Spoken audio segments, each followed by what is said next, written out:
جمهوری اسلامی. کارگر زندانی سیاسی آزاد باید گردد.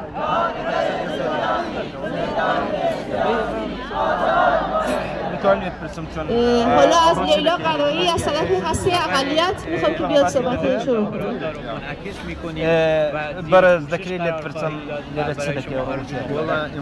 با سلام و درود به همه شما رفقا که در این سرما روز یکشنبه در این وقت جمع شدید روز شنبه تا صداتون به جهانیان برسونیم تا بگید که ما از پای نمی نشینیم، ما خسته نمیشیم، ما در رابطه با خواستهای خودمون مصمم هستیم، متشکل میشیم و صدامون رو به جهانیان میرسونیم. راستش من حرف زیادی که شما هیچ کدوم ندونید ندارم، بلکه خیلی کمتر از هر کدوم شما به هر حال روی این موضوع اطلاع دارم.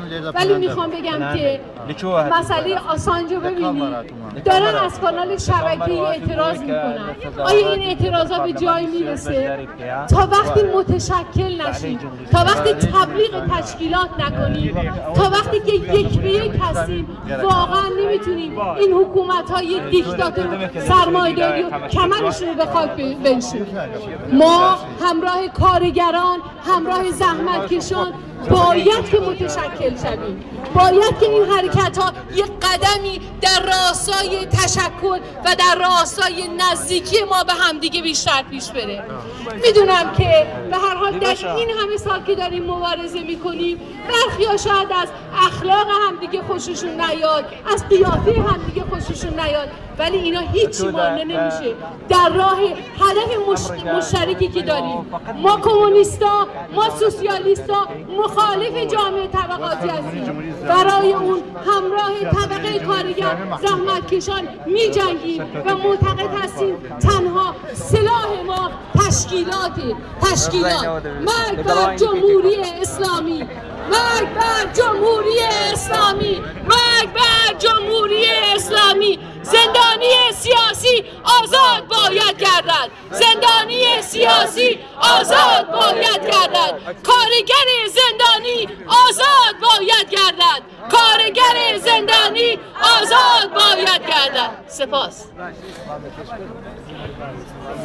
از سیاوش دانشور از طرف حزب اتحاد کمونیست کارگری میخوام که بیان صحبتشون بکنن. سپاس. دوستان عزیز خیلی خوش اومدین، خسته نباشین. قبل از هر چیزی خواستم که مراتب همبستگی عمیق خودمون رو با طبقه کارگر ایران، با کلیه زندانیان سیاسی و رفقای کارگر زندانی، استانلو، مددی و همه شهابی و همه کارگران زندانی اعلام بکنیم. به عنوان کمونیستا ما از تمام کارگران باید دفاع بکنیم، مستقل از اینکه چه گرایشی دارن، به خاطر اینکه اینا به خانواده بزرگ طبقه کارگر تعلق دارن. دعواهای درون گرایشی، درون طبقاتی باید تو صفحه دیگه رقم بخوره، اما خیلی سریع، خیلی روشن، متحدانه به جمهوری اسلامی، به سرمایه‌دارا، به دولت‌های امپریالیستی، به کسایی که با جمهوری اسلامی میسازن که کارگرا رو بکوبن، که آزادی خواهی رو بکوبن، اینه که ما میگیم در این جنگ تا لحظه آخر پشت سر طبقه کارگر ایران، کنار طبقه کارگر هستیم و سنگر به سنگر و دوش به دوش مبارزه میکنیم. جمهوری اسلامی تو انقلاب 57 و به دنبال سرکوبایی که کرد کلور رهبران کارگری رو کشت. کسایی که شورای کارگری رو بنا کرده بودن، کسایی که کمر رژیم شاه رو شکوندن.